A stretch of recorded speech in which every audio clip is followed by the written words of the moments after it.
तो जब बाबा साहब ने स्वयं कांग्रेस को एक जलता हुआ घर कहा था, तो ऐसी परिस्थिति में बाद के दिनों में उनके उस संगठन के जो कर्ता-धर्ता हुए, उनका कांग्रेस के जाकर के साथ उसमें विलय हो जाना या मिल जाना या कांग्रेस की आइडियोलॉजी को अपना लेना कहाँ तक उचित था?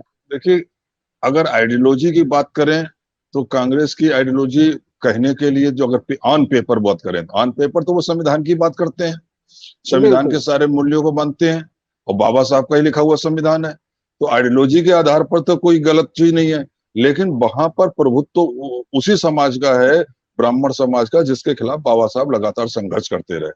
तो ऑन पेपर आइडियोलॉजी क्या है, व्यवहार में आइडियोलॉजी क्या है, इन दोनों में बहुत बड़ा फर्क है। और ये जब जिस पार्टी में ब्राह्मण वर्ग का प्रभुत्व होगा और जिसके खिलाफ बाबा साहब ने संघर्ष किया, जो आज हमारी जो स्थिति है, जो सामाजिक व्यवस्था है, हजारों साल का शोषण है, अगर उस शोषण का जो मुख्य जिम्मेदार वर्ग है उसके नेतृत्व वाली पार्टी में जाएंगे तो वहां निश्चित रूप से वो कहीं ना कहीं हमको ही नुकसान पहुंचाएगा, क्योंकि उनका अस्तित्व ही इस बात पर निर्भर है कि हमको वो गुलाम बनाकर रखे रहे।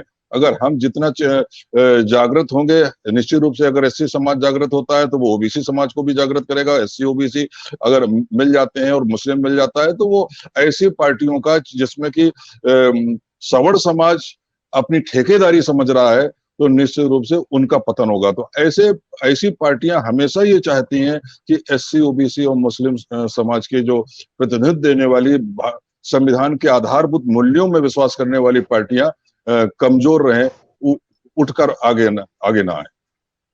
इसलिए कांग्रेस के साथ जाने पर उस समय की आरपीआई का वही असर हुआ और बाद में आज जो है आप देखिए भाजपा के साथ जाने पे जो दूसरी पार्टियां हैं उनका भी असर हुआ, वही चल रहा है। आज देखिए आरपीआई में जो अठावले साहब हैं वो तो आज भाजपा के साथ है, कांग्रेस तो छोड़ दीजिए।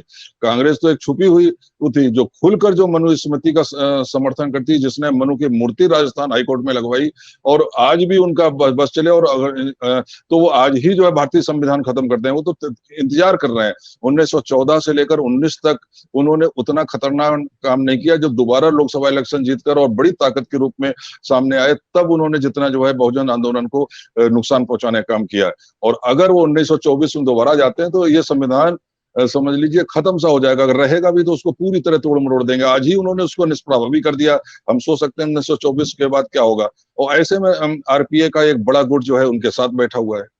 तो ये पार्टियां कभी भी बहुजन आंदोलन से उपजी हुई आंदोलन पार्टियों को आगे बढ़ने नहीं देंगी, उनको स्थापित नहीं होने देंगी।